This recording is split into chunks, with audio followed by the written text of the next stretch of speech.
Welcome to The Favorites, the podcast, part of the Volume Podcast Network. I am Chad Millman of the Action Network. Huge show today. Probably the biggest one of the preseason so far, not just because of the division we're going to be doing in our previews, but because we have a very special guest.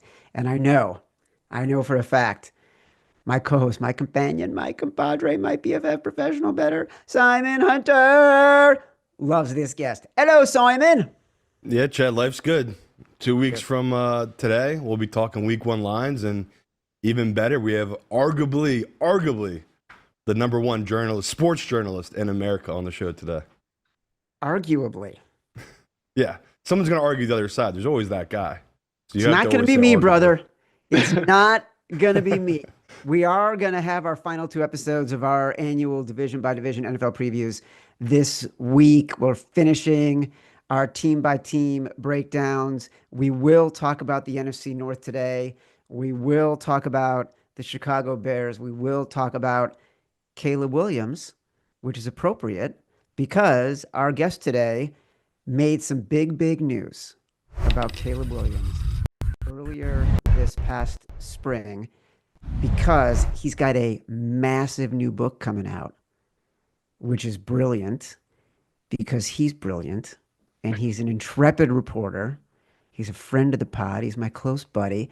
He's the author of the new book, American Kings, Biography of the Quarterback. Great title. Seth Wickersham, my brother. I mean, can I just leave? Like, just go. It can only go downhill from here. Everybody buy the book. I'll talk to you later. Yeah. You had a good run. We had a great time. On. Yeah. So listen. You made the news this past spring about Caleb. It completely blew up that he did not want to be on the Bears. I want to get much deeper in the book, but give people a little bit of insight into what that is like when you are breaking that kind of story, and then how chaotic and crazy the following weeks are, and a little bit about sort of your building up of a relationship with Caleb and his father, which is a huge part of the book. I wish that there was a linear way to discuss it. Because as these things go, they're a little all over the place. Like I started working on the book in earnest in 2023, and Caleb was someone that I wanted to meet with just because he had won the Heisman Trophy his first year at USC, and he was kind of the first above board multimillionaire college quarterback. He was the first professional amateur quarterback. And so I kind of wanted to learn about that. So I spent some time with him here in New York, actually. And then I met with his dad months later outside of DC. And, at that point, his last season at USC, it was a little bit of a struggle. Like things didn't look right. But his dad and the people who knew Caleb best, who were all there at the meeting, were all really focused on the draft. And they showed me these slides of how Caleb picked a college, the spreadsheet that he used, how he ranked and weighted various schools and programs and aspects of it. And the more I learned, everything from basically the beginning, of his junior year of college was reverse engineered for this moment to be the first pick in the draft. And my God, they were pulling it off. And so that to me was just mind blowing. And then you had this uncertainty. His dad is like, the Chicago is where quarterbacks go to die. And he wanted to think big, like Jack Elway did, like Archie Manning did, and try to figure out a way to give his kid some agency over his future employer. And so while I was working on the book with other characters, I followed them through that process. I was in touch with them throughout. Then it happened. I wasn't really sure. He ends up going to the Bears. I still wasn't sure what I would do with it. And then every premonition that his dad had about how things could go at the Bears went that way.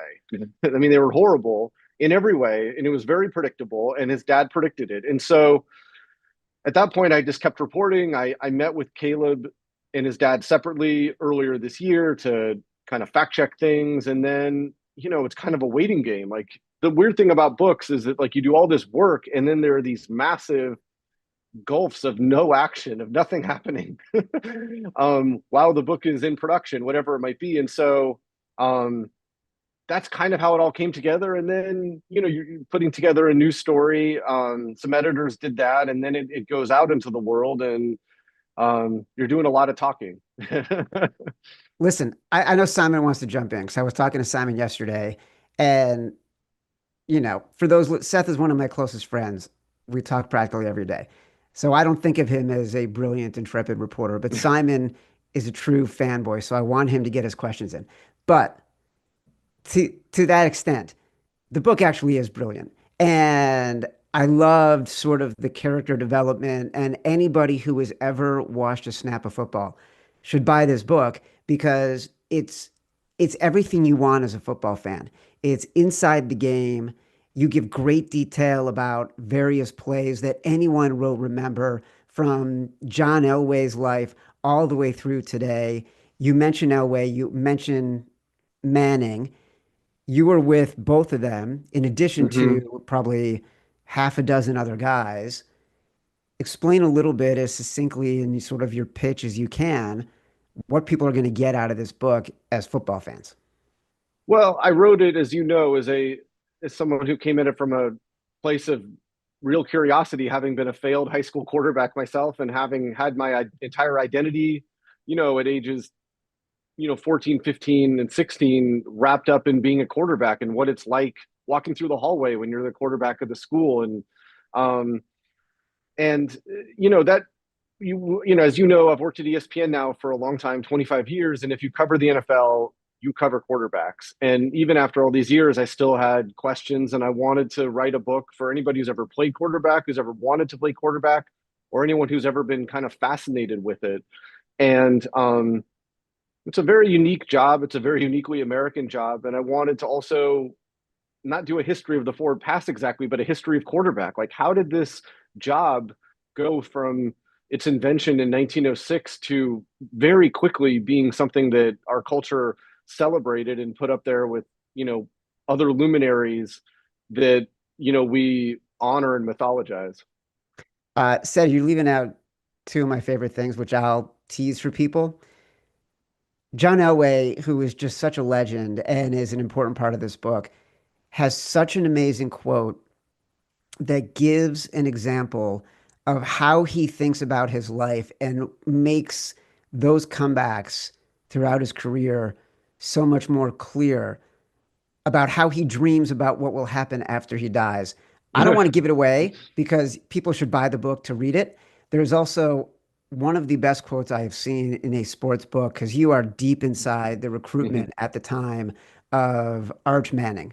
And there is a quote from one of the coaches who is recruiting him from a school that he did not end up going to that is just so money from that process. Again, I don't want, Seth, you give the quote because I don't want to like completely have people going blind, but do you know what I'm talking about?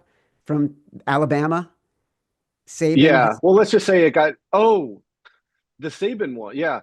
Well, I mean, let's just say that, I wanted to tell the entire history of the Mannings and the story of the Mannings through Arch, and really specifically through Arch's recruitment. And I think I have some great details about how ruthless it got, even though these guys are like all buddies, like all the college coaches, it's like they're all friends, but they are so ruthless. And they went to nearly any extent to try to get Arch to go to their school, including, saying some things that, let's just say, they're pretty personal, when they go at their competitors. It's great. It's really, really good. Thanks, People man. just have to just buy the book. Just go to Amazon, go to American Kings, buy the book. Simon. So Seth, I'm fanboying, but I'll let you really do it. You've obviously spent a lot of time with quarterbacks in your career. And again, I'm 15 years older than Caleb Williams. I can't relate to this kid in many ways, obviously, generational difference. When you spend time with him and all these other quarterbacks you spent time with have done great things in the NFL, does he have the mental makeup to be a leader of men? Can you see him leading men for the next 10 years in a battle, 18 weeks out of the year? Does he have that makeup to you, or is he still childish in some ways where, the big thing in media this past week was him throwing a hissy fit when he threw the ball miss the net. And again, that's normal. We've all done that when we were 13. So that's what, like, all these pros I'm talking to, all these guys betting big money, their big question is, can he be a leader of men, Caleb Williams? And what's your opinion on him? Because obviously you spent so much time with so many great quarterbacks. I would love to know your view on his mental makeup. Well, if I knew the exact answer to that, I would have flown to New York on my private helicopter and, go back to my mansion. But I think that Caleb is in the ballpark of having what it takes. I mean, we'll see. I think that, like, the interesting thing, to zoom out, I mean, at one point I was sitting with Steve Young, and we started going through all of the hats that you have to wear as a quarterback, everything from matinee idol to field general to amateur psychologist to spokesperson for a multi-billion-dollar organization to, breathtaking asshole at times, all these things.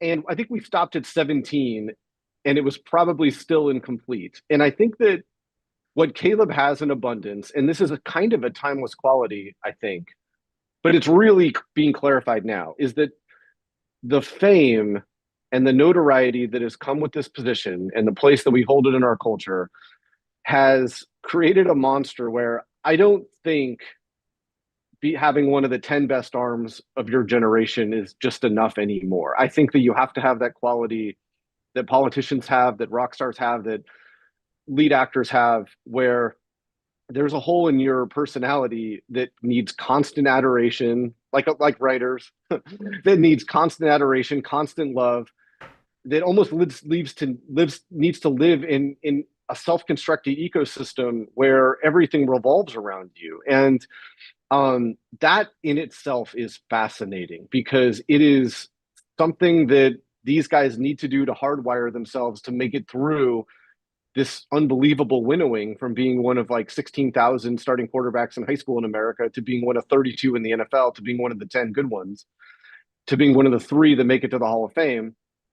And it's also not something you just turn off. And I think that, like, it's not the healthiest way to live. And I think that when you're in retirement, especially, there's something I wrote about it quite a bit in the book, because you don't just turn that off. You don't play quarterback, you are one. And that doesn't end when you stop playing. And so how you contend with that for the rest of your life is something I was really fascinated with.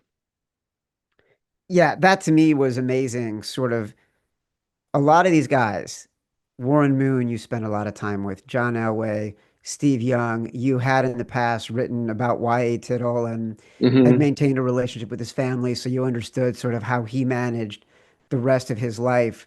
And everything is not always as it appears with these guys, even when they look great, right? John Elway has made tens of millions, if not hundreds of millions of dollars in his post NFL career. Steve Young, same thing, incredibly successful.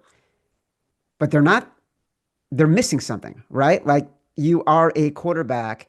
What was surprising to you as the reporting went on, and then you were sort of examining it through the writing about how these quarterbacks portrayed themselves? One of the requirements I had for a character, I thought, is that, like, they either have to be kind of an indispensable part of the quarterback story, like Unitas, Namath, the Mannings, or have enough perspective on their career that they almost had like an opinion about it and they could see it from the distance and contextualize it in a way. And I think that in the process of doing that, I tried to understand what makes some of the guys more content in retirement than others. Because, I mean, a lot of guys are completely lost. I mean, Tom Brady's talked about it. Think about, of all quarterbacks in history, if not professional athletes in history, in American history at least, who had a better runway into retirement than Tom Brady? I mean, he played until he chose to walk away at a high level. He had all these gigs lined up before he officially retired. He got to retire for a month and then come back. And so he even had a glimpse of what it would be like. And yet still, even in that year off that he had between his retirement and when he started at Fox, he felt lost. And I mean, he did some curious things, including that roast. And I think that going back to what Simon was talking about and what we were discussing, it's like, why did he do that roast? And I think it's for the same reason that Mickey Mantle used to lock himself in his car during, rainstorms just so he could hear the rain pounding on the car, because that was the closest thing that he felt to what his everyday was once like at Yankee Stadium. I think that Brady needed to be back on stage and in the spotlight again. Simon, do you want to go next? Yeah, I have so many questions about Caleb just because Yeah. he's so unique in the sense that, they talked about him getting ready to be an NFL player when he was like 14, 15. And, Yeah. We have plenty of people in the past history that, they had those expectations, right? They were on, their high school team was on ESPN. They all the hype. And it's rare they actually live up to it. Like this kid has met the moment every step in his career, from high school to when he got to college, winning the Heisman, transferring, which is crazy to think, like how many guys transferred to a different school then to win a Heisman with that head coach. Now he's in the NFL, and I look at this trajectory of it where he's not lived in any sense a normal life. And I always wonder, how does that affect players like him, where we're in a new age, right? Like you just talked about the Mannings. Eli Manning, I mean, people might be too young to realize he was an absolute legend at Ole Miss partying. His freshman year, like I know people that went to school with him, and he was a dog. He was really a legend, and he turned it around, right? His dad got in his head, his brother got in his head, and we're like, you have the potential to be the number one pick. He got it right. He figured it out. But again, he went through that adversity. Caleb Williams' adversity is different, right? This adversity he's facing is the Chicago media. And I wonder, how do you think he's going to handle that where, sure, he went through a little bit of USC, nothing like this. Like this adversity he's facing where, they start 1-3 this year, he's going to feel it, right? So I would love to know your view on him, how you think he can face adversity. First of all, I actually am very bullish on Caleb. And I think it's entirely possible that they start 1-3, because despite what happens in the preseason, these things take time. And it takes time to learn a new offense, and it takes time for the new offense to learn the quarterback. And, context matters. But I think that, like, with Caleb, the interesting thing with me is, like, Elway was the first player ever to be number one out of high school, first pick in the draft, first ballot Hall of Famer. Payton came and followed that. And now Caleb, he comes along at a time where there's a way to do this. Right? There's a path to being a quarterback. You have to have media training. You have to have physical therapy training. You have to have a throwing coach. You have to have an arm care coach. You have to, shop high schools and find the one that is doing an offense that best suits your skill set. You have to go to all of these passing camps that have no predictive value, and these quarterback clinics that have no predictive value, like Elite 11, that, that, as one person told me, breed little assholes and succeed at them. And he did all that stuff, right? And I think that, like, that to me is the most interesting, part of the Caleb story, is that, like, of this new generation of guys who say, okay, I want to be a quarterback, and there's a path to do this. And this is how you have to dedicate your time and your resources and your energy. He managed to do it. And I think that, like, fast forward, what does that mean for the NFL? I mean, so he had an up and down last year at USC. He obviously had that moment where he's crying in the stands after they lose to Washington. And then he doesn't meet with the press after the game. And of course, that just doesn't fly in the NFL, right? You cannot do that in the NFL. The locker room will turn on you. And he has a tough rookie year. And I thought that the leadership and the toughness he displayed, I think anyone's rookie year is about survival. Like, you can't extract too much from him, but I think that, like, if you're looking to extract things from Caleb going forward, he was incredibly tough. Remember that shot he took to the knee, I think on Thanksgiving against Detroit when he was going out of bounds, got right back up. He obviously was working within an offense that wasn't cutting edge. Let's just put it that way. He left some plays on the field, but, like, this was not a well-organized offense, and it wasn't a well-organized organization, and yet an operation. And yet he had some great moments at the end of the games where he was in those known passing situations, and it's on him to make it work. And he did. And I think that Sean Payton developed this quarterback formula to try to measure processing speed that I write about. And even though Caleb Williams was never going to be someone that he was going to draft, he ran Caleb through it. And one of the things that he wondered about Caleb was, like, how is he going to react when he's broken? Because he really hasn't been. And if that rookie year counts as that, I'm not sure it does, but let's just say it does. I think that if I were a Bears fan, I'd feel pretty good.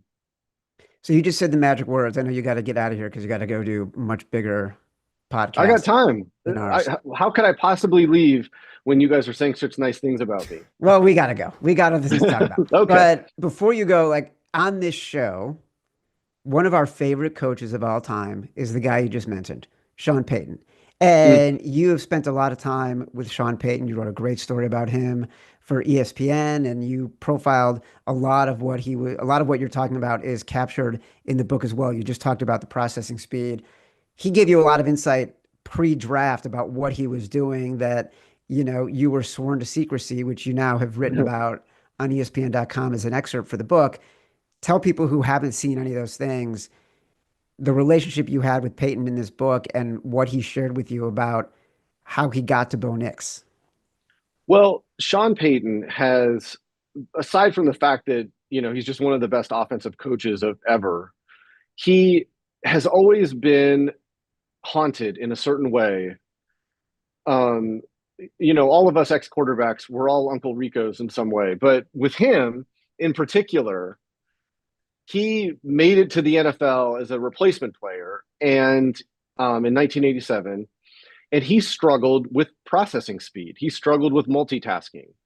And so he obviously, coached the hell out of Drew Brees. But when Brees was on his way out and towards the end of his career, he wanted to find a replacement. And he wanted to figure out a way to quantify college processing speed and if it has a predictive value in the NFL, which is like, that's a gold mine in the analytics world and in the scouting world. And so when he did it, it wasn't unlike Billy Beane, who obviously came from a very autobiographical place in Moneyball of having had been a five-tool guy who didn't live up to it. So he knew that there's something else there. And Sean knew that there was something else there.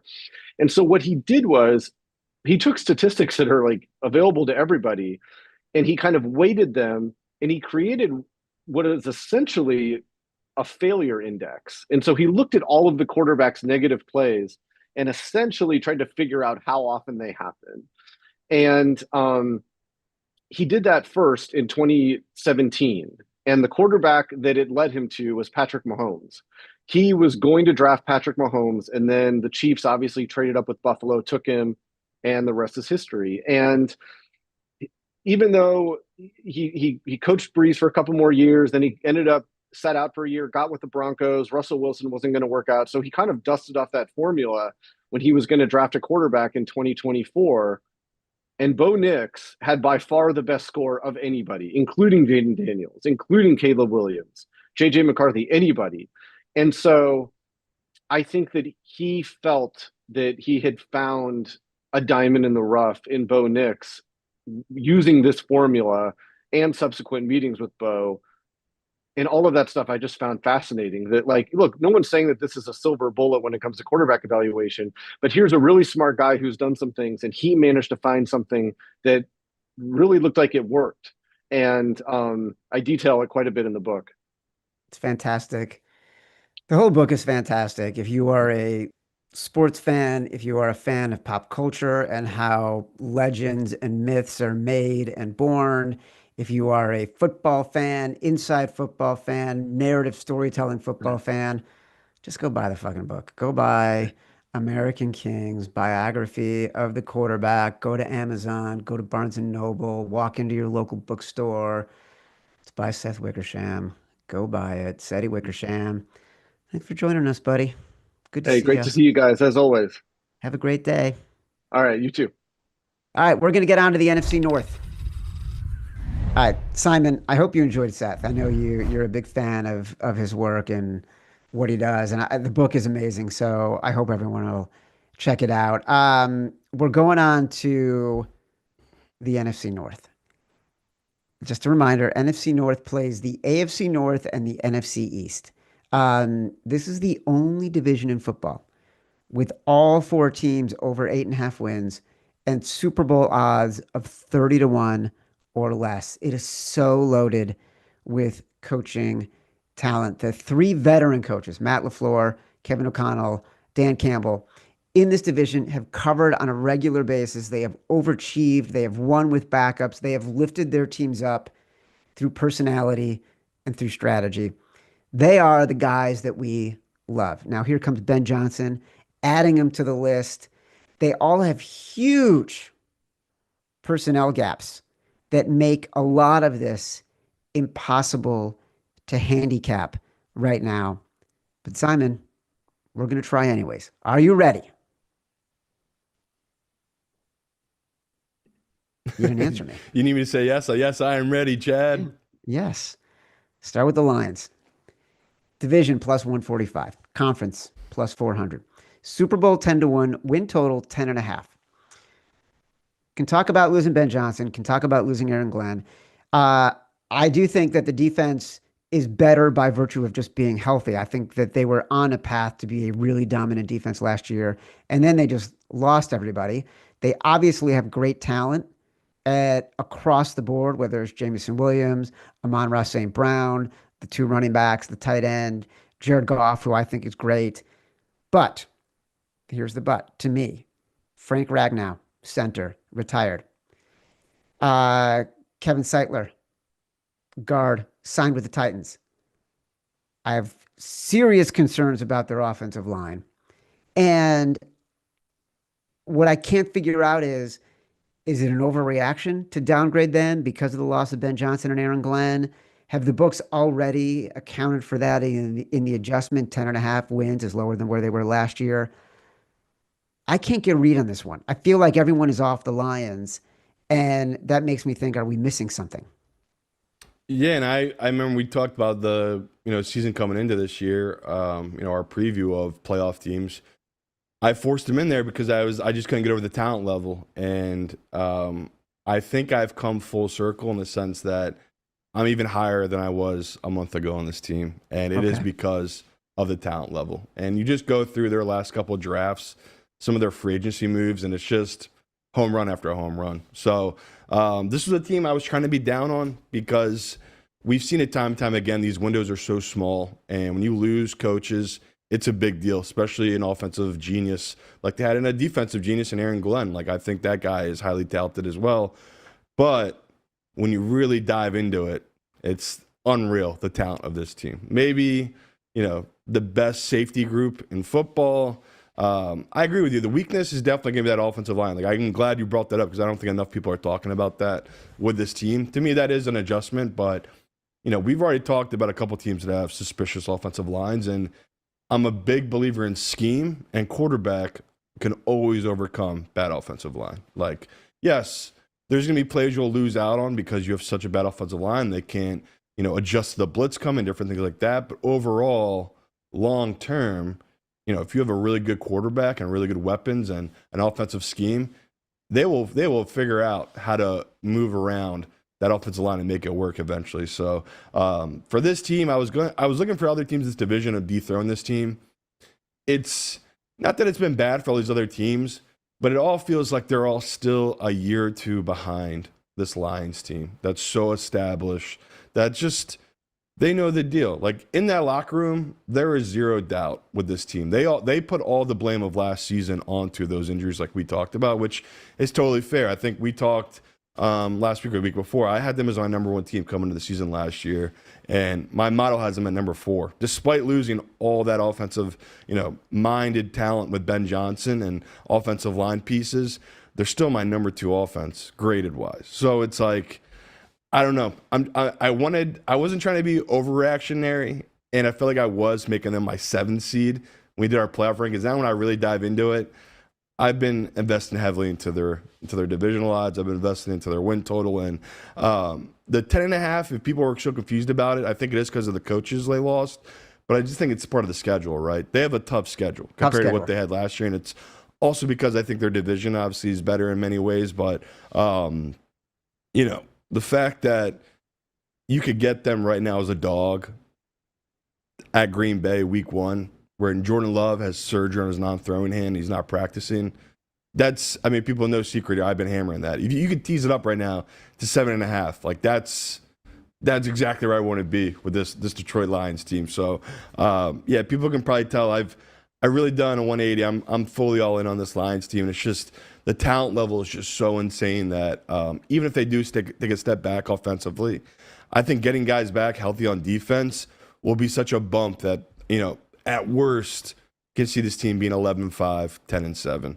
Like 11-6, 10-7. Like that is a possibility, but I don't see them missing the playoffs. I don't see them being outside this divisional race. So yeah, I know it's boring, people. I know we're going with another team that won their division last year, but it's just all these other teams are having drama right now, and everything I've read in camp about this Lions team is they've not missed a beat. The offense is super high flying. Defense is just a bunch of nuts playing hard for their head coach. I just, everything I read about it, it's like, all right, this is exactly what you want to be reading about a contending team heading into, 2 weeks away from heading into the season. So yeah, give me Lions over 10.5. Give me Lions plus 145 divisional odds. I'm so glad to hear you say that. I really am. Like I've been looking at this team and looking really mostly at the numbers, and all of it feels like, well, like I said when I was launching into this, like too much of an overreaction. Like all of it feels, the overreaction of the public feels priced in. And there are teams that when they've gotten to the level that Lions have gotten to and have had back-to-back heartbreak years. Don't forget, they were ahead in that NFC title game against the Niners 2 years ago. Last year, they were clearly the best team in the NFL, and they lost about 19 guys on their defense, and not insignificant guys for an insignificant amount of time. Their best guys for season long. And so teams can crater. You get none of that from the Lions. Like they seem to be so focused, so mentally strong. We talked a lot with Seth about sort of mental toughness, right? And can Caleb Williams be that guy? You don't get the sense that Jared Goff won't be that guy, or that there's any less of confidence in Jared Goff from that team. At this point, if you're making a bet on the Lions, there's no on-field metric that's going to tell you what to do. You were only betting on the Lions being a well-coached team with incredible talent and getting over the transition of Aaron Glenn and Ben Johnson. That's it. Like you're just having an opinion. There's no number that can get you there. It's just an opinion. I think I'm with you. The more I've thought about it coming in, it was weighing on me. Hearing you talk about it, getting plus odds on them for the division feels good.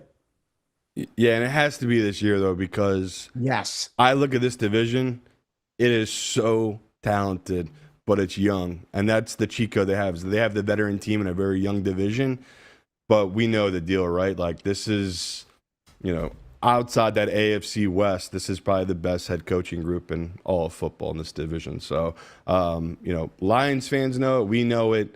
Windows close very quick. The window could shut this year, right? They could easily have a year from hell. I know people think they had one last year. They were the 1 seed. Like as bad as it was last year, that offense didn't lose any cogs in the machine. It was the defense that was hurt. So that's my view on this Lions team is that if you want to take them 10-1 Super Bowl, I get it. I just don't do it because I have mixed feelings about Goff in the playoffs. But regular season wise, this just feels like another juggernaut. And, I would not be shocked if you were talking week 7 and 8 and I have them moved up to my number 1 team in my power rankings in my model, just because that's, if they do overcome what Chad just talked about, their head coaching problems and the assistants. And, that's the question here. It's all on Man Campbell. Like he no longer has the OC, the DC that, people can rely on. It really is on his plate and with a couple new guys. So that's, like we just said, that's the only hesitation and question about this team. It's not the talent. It's just simply the coaching.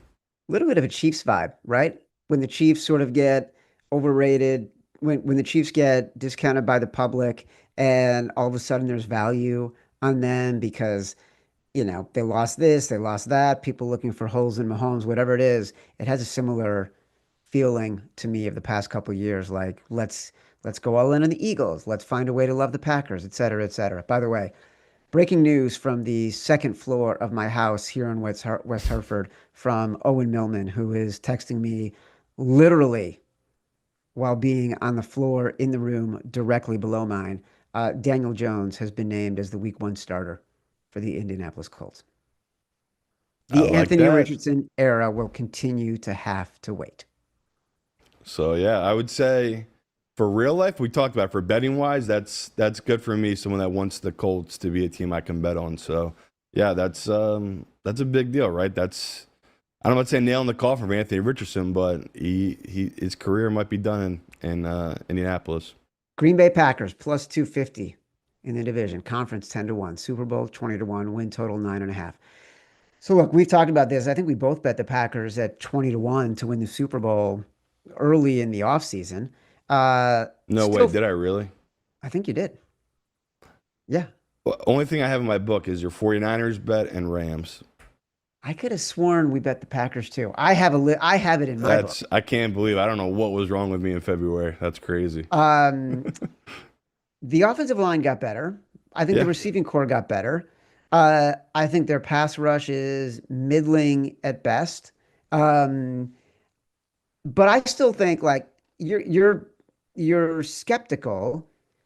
To me, I don't hate this because if Jordan Love is fully healthy for week one, it's a non-throwing injury. I do believe he'll be back and sort of at full capabilities and he can play all season. Matt LaFleur is one of those guys. Like, we don't want to bet against him. He makes really good decisions. He gets the best out of his talent. I'm not afraid of putting money out. I'm not upset that I have Packers Super Bowl tickets at 20-1.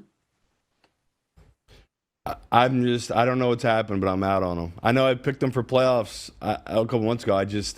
When I look at this division, there's other teams I like better that I think have better value and are better and are just built better. Where this team, I don't trust the wide receiving core. Like they talked about working on the drops. Everything I've seen in preseason and read from their beat writers is the drops have continued throughout practice with all different players. Now, they might have nailed Golden. Like, this kid might be an absolute stud, the kid they took in their first round. Speedster with good hands. That's a big deal. But my issue is the Jordan Love part, too, where, Jordan Love had an incredible 7-game run, beat the Cowboys in the playoffs, well-deserved, took the 49ers to it, right? Like, they were really in that game, and he got paid for it. And last year was the season from hell. But their head coach held that team above water, right? He was able to make it work with a backup quarterback and got that team into be, a 7th seed in the playoffs. Like, tons of respect to Green Bay. And I think that's why coming into the year, I had so much respect for them and just what they did last year. But when I'm really diving into it, their defense still has holes to it. Even though they've drafted the defense and they've tried to add to it and make it better through free agency, it still, to me, ranks, below the Bears. Like, I have them 4th in this division defensive wise, and offensively, I feel like I'm putting so much into Jordan Love, taking that next step, where he's shown me zero signs of him taking that next step. And I threw out last year because he played through about 3 different injuries, and now he's already banged up his not throwing in, which again, not a big deal, but him not practicing and doing the things he needs to do these last couple of weeks. It's a big deal to me because this is the guy that needs reps. He is such an unfinished product that he needs these number 1 reps with these receivers that have drop issues. So it's just because this division. If this team was in the NFC South, I'd probably would be all over them to beat the Bucs and win the South. But when I really go through it, their division's so talented, I just don't think that it's worth investing in them anymore. Like, to me, I wanted to be on this team to win this division. I was really high on them. But it's just all been so negative in camp. I'm just worried about them heading into the season where a lot of this rests on, Jordan Love and what he's going to be heading into the season if he's healthy or not. So, yeah, in 3-4 weeks into this season, I could change my tune to this team if they come out and they look right. But I think they're going to come out and be sloppy, and they can't afford to drop early games, right? They come out of the gates, Detroit, Washington, Cleveland, Dallas, and then their bye week. So I know it doesn't sound that hard on paper. That could be a 1-3 start heading into their bye week. And that's my fear, where if they start 1-3 in this division, I don't know if they can crawl back because I am, again, so high on all these other teams. So, yeah, there had to be one team I was going to be negative on, and it's Green Bay. I've totally shifted my position on them. I just don't like everything coming out of camp, and they're a team that I feel like is another, could they get to 10.5, 11 wins? Of course. If things break right with Jordan Love, they could easily get there. But I don't think it lines up for them compared to these other teams in their division right now. It seems like it's a bad camp heading into a season that could be a little rough for them, where, they've had 2 straight years making the playoffs, Chad. That's a nice run. It makes sense they would have a down year. Well, look, their rushing game would have to be what they did last year with Josh Jacobs, and their ability to have him control the offense created so much momentum for them and masked a lot of issues. You talk about it with the wide receivers. Obviously, they had a lot of quarterback injury issues. That is how they dominated the game. But it's also because Matt LaFleur recognized this and recognized that was the way schematically for them to take advantage of their best chances to win. Maybe I'm overvaluing how good a coach Matt LaFleur is. You're not, though. Like, that whole thing he did Malik Willis, I'm with you, Chad. That blew my mind last year. It was incredible. It was genius. Yeah. Like, I think to me, he's on par with, in terms of strategy, Sean McVay, Kyle Shanahan. Like, these are guys who know their personnel and know the opposition's personnel so well that they can steal 2 to 3 games a year, no matter who is on the field, because other teams can't match up with them as well. And I do think, I can't decide if it's saying a lot or not saying anything to say that the Packers have the 4th best defense in this division, because I do think the 3 defenses we're talking about with the Vikings and the Lions especially, but the Bears are elevating into elite level. They were incredible in the second half of the year last year, and everything about their defense during training camp has been dominant, whether it's been joint practices. We obviously saw it in the preseason, and I know they don't count, but they mean something in the preseason. So interesting. I feel like if you got to be down on someone because you can't love every Can't love team all in the 4. division. Yeah. So I that's know the thing. I can't believe I flipped on them because I really liked them coming into the season. But when it's all negative like this heading into a season, rarely with a young team like this does it work out for you. But like you said, LaFleur's the cheat code. Like, he could easily right the ship pretty easily, and this could be another dominant season for Green Bay. Right, but the truth is everyone in this division is a cheat code. Exactly. You know? That's why it's so hard. Right. Quick heads up to anybody playing fantasy football this season. It is fantasy football time. The Ultimate 2025 Draft Kit is here, courtesy of our Fantasy Labs team. That means our award-winning team, Sean Kerner and Chris Raybon, have their rankings, tiers, and cheat sheets ready for you. To get them, you'll need a Fantasy Labs subscription. And right now, new subscribers can use code FLEX20 for $20 off at fantasylabs.com/flex. Let Sean and Chris make your fantasy prep easier. Use code FLEX20 for $20 off at fantasylabs.com/flex. Okay, here's what's interesting to me. The Vikings, plus 350. Conference, 11-1. Super Bowl, 20-1. Same as the Packers. Win total, 8.5. So either at 20-1, either the Packers are overvalued, which you may believe, and the Vikings then are undervalued at 20-1.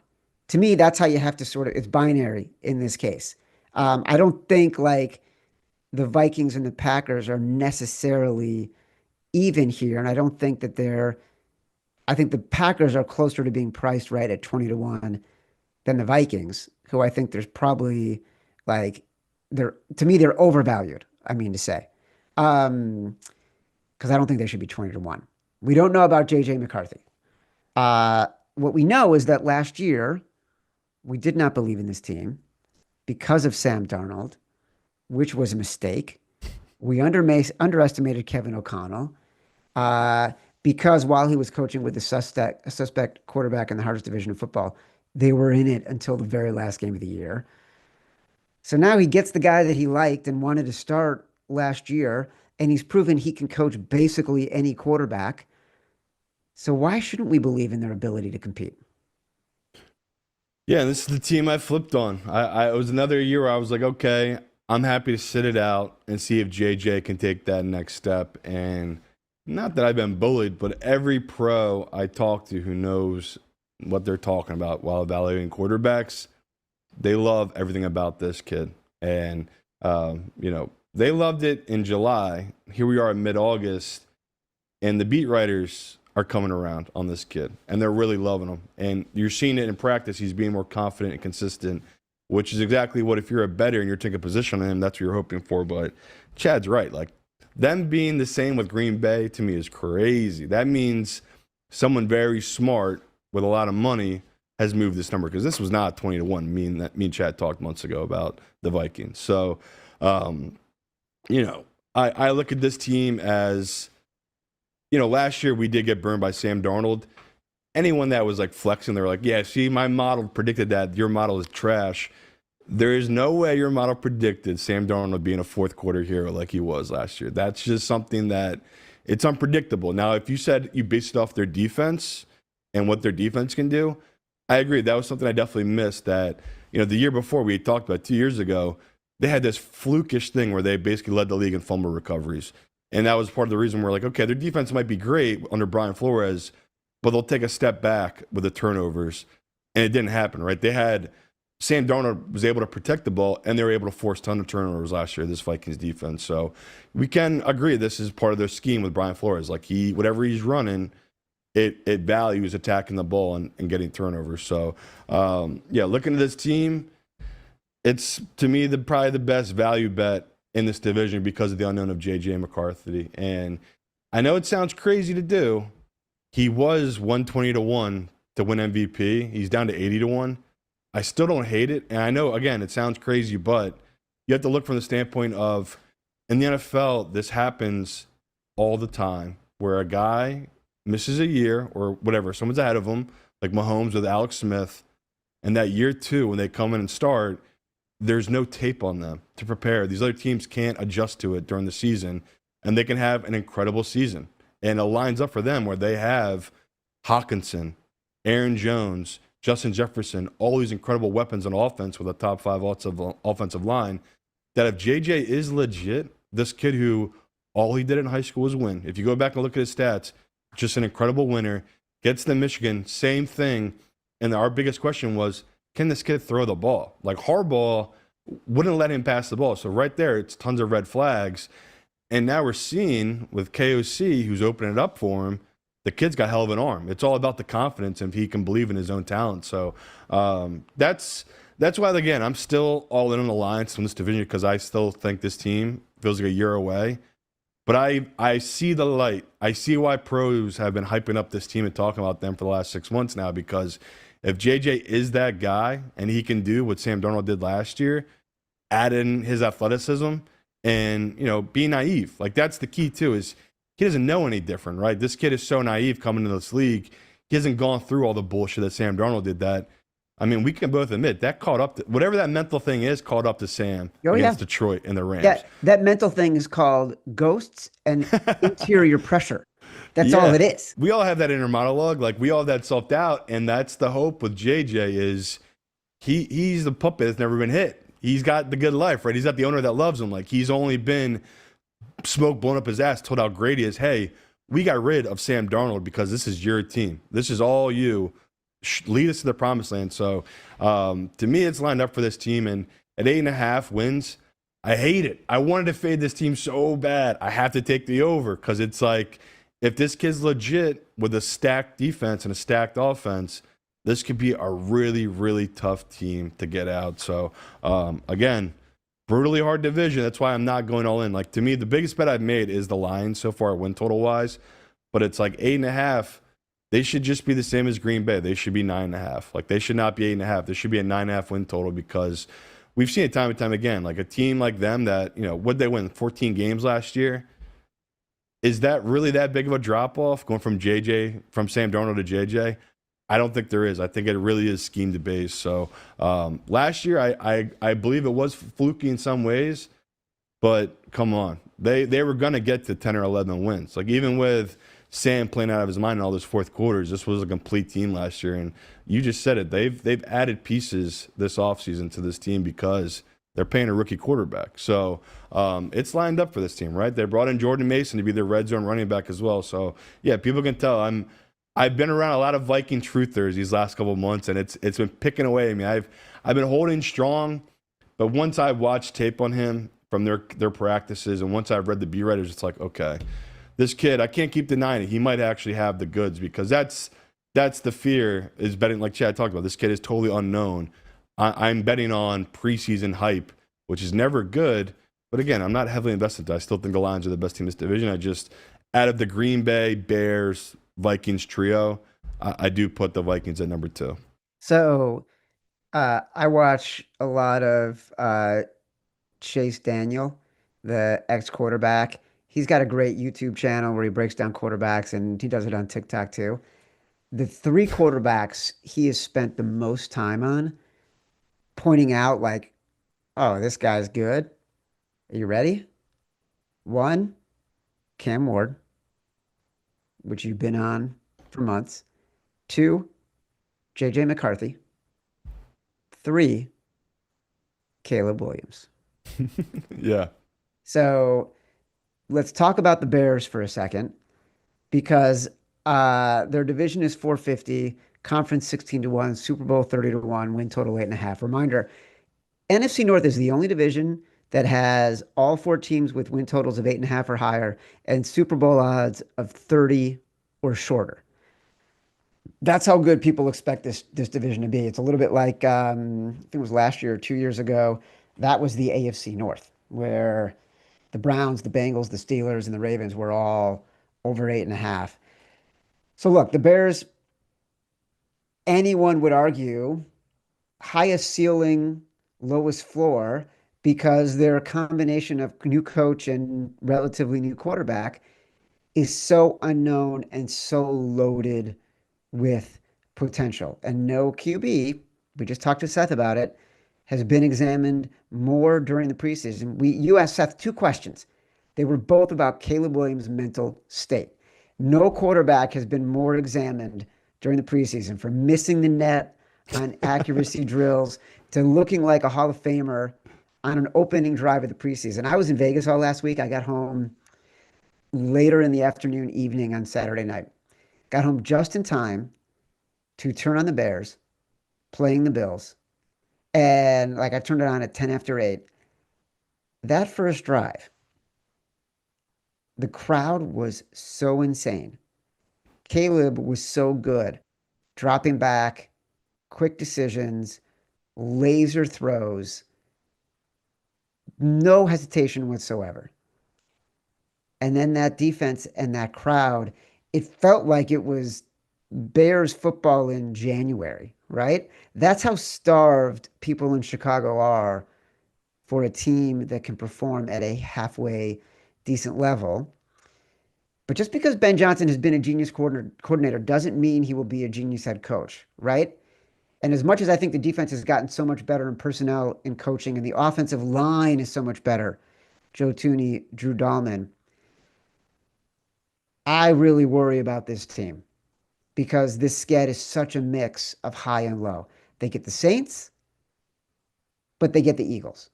They get the Giants, but they get the Ravens. Then they get the Lions, Packers, and Vikings twice, including opening the season with the Vikings and Lions. And by the way, the team that crushed their soul and mine on a live podcast, the Washington Commanders, in week 3. 8.5, like, seems like a tall order for a team where if they got to 7 or 8, I think it would be a massive, massive success.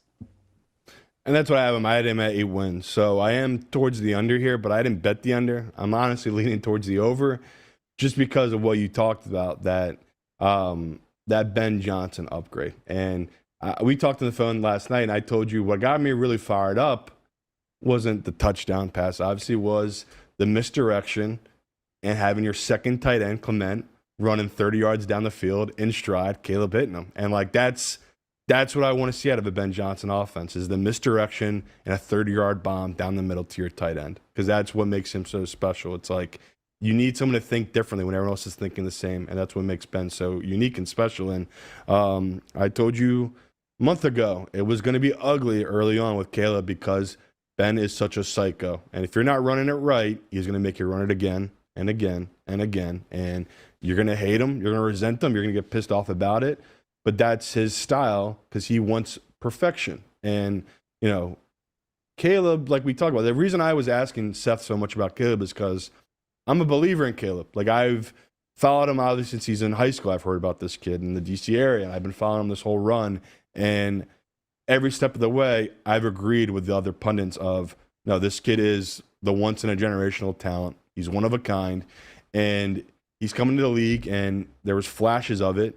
People already are burying him, leaving him for dead, right? They already had Jaden Daniels is by far the best quarterback in that class, and maybe Drake May is even better than Caleb Williams. And that, to me, is just the overreactionary of the NFL and the general public. And I always say 2 to 3 years, right? That's what you should give these rookie QBs, is a 2 to 3 year window before you really start making those type of proclamations. And, when I watched Caleb, I saw the flashes of why he is so great.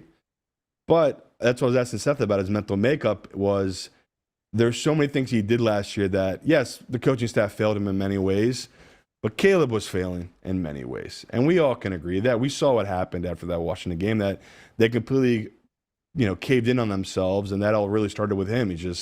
That's why I wanted to know if can he be a leader of men? Because this isn't, little kid shit anymore. Like, these are grown-ass men looking to him for leadership in these dark moments, and can he do that and be that personality type? So, when I dive into your guys' roster, the talent is there, and I do think the defense right now is probably ahead of the offense in some ways because, they have 100%. attacked that unit in a lot of ways. And, we still have questions about, even though they spent money and they've attacked the offensive line, there's still questions about the offensive line in some ways. So, not enough I can get at a training camp, but if I'm a Bears fan, this is as excited as I've been since that Mitch Trubisky year. That year, too, where, I think Chad even bet the 50-1 Trubisky MVP odds, because I get it, though. Like, that's the trajectory of these quarterbacks. So that's what I think this year is for this Bears team, right? This is the year before it, right? This is going to be what Chad just said, 7-8 wins for this team this year. I think that would be a great first year for this QB coach combo. And that should be the expectations. Now, fans are always going to want more. If you guys start hot, right, let's look at the schedule. If you guys beat Minnesota, Detroit, lose at Dallas, and then beat Vegas, you're 3-1, head into that bye week.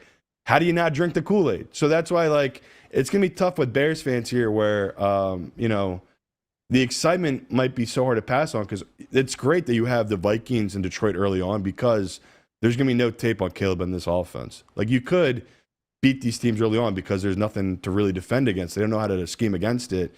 But me and Chad know this could easily go the other way, that Caleb could look totally fucking lost when the bullets start flying. And after the first 15 scripted plays, it could get ugly really quick, because this is a whole new scheme for this Bears team with a young team. So with all that unknown, that is why I like this Bears team. But, I can't bet this over. I can't bet their divisional odds. I can't really do anything with them here, because it's like, what am I investing in? I get why there's more confidence in these pros betting the Vikings there is in this Bears team, because I think there's just a little fear of Caleb Williams and his mental makeup right now by most bettors. So I'm really excited to see what this team's like and how Caleb handles this year, because to me, he didn't once go to the media and talk shit about anybody last year. And that was so impressive to me. With Caleb, I know, again, Seth just said it, the kid's been trained to how to talk to the media since he was 15 years old. But that was impressive. Like, he had so many times he could have broke and shifted blame to the ownership, the head coaching staff, all that bullshit last year. And he just kept eating it, owning it, and moving on to the next year. So as we sit here right now in mid-August, if I was a Bears fan, I'd be so excited about this upcoming season and the future, because you have all the pieces. You just need to go out there and see him have the growing pains this upcoming season. This is not Super Bowl divisional win season. This is growing pains. If you can get in as a 7th or 6th seed, that's a great season. Such a hard division. So, yeah, really excited, obviously, about this Bears team, but I can't get there in over 8.5. That's just too much in this division. This is how I'm living my life right now, in sort of existential dread on a variety of platforms. My younger son leaving for college. I'm breaking down I walked the dog this morning, and I was envisioning drop off and realizing, oh my God, he's not going to be home for the first Bears game. And my dog's taking a shit. I'm picking it up, and I'm just dropping tears on the grass. And on Saturday night, I watched that first Bears drive, and I thought to myself, what do we do after the first 15? It's exactly what I thought. All right. Yeah. Like, because he obviously wasn't in for the second drive. No. And so immediately I thought to myself, I think we'll be fine. And by the way, I'm so all in. I'm like, I think we'll be fine for the first 15, but I don't know what we're going to look like after that when teams start to settle in and get a sense of who Caleb Williams is. I don't know yet. So I'm psyched, but I don't know. Yeah. I mean, that Monday night game, I really cannot wait. Just the JJ. It's going to be so good. Yeah, Caleb Williams, like this might be the start of a 10, 15-year matchup between these two quarterbacks. So these are the type of things as a football geek I love to think about, where it's just how exciting this is. Not that this is going to determine either of these teams' seasons, but holy shit, that Tuesday morning in Chicago, if they win or lose, that's what I live for, like that type of stuff with sports media. It's the best. Favorite bet from Simon, I think it's the Lions over 10.5. Yeah. I was leaning Packers before I sort of started doing my notes, and then I started falling in love with the Lions at plus 145, and then the conversation from you confirmed it. So I'm going with Lions plus 145 because I like getting plus money on this team to win the division. The favorites will. I just want to throw in there JJ McCarthy 80-1 MVP. JJ Also McCarthy, very 80-1. fun long shot. The favorites will return with our next episode on Thursday on the Action Network YouTube page when we talk AFC North. Download us from Spotify, Apple Pods, wherever you get your pods. Rate, review, subscribe, leave us 5 stars, say whatever you want. Feedback is a gift. Until next time, love you.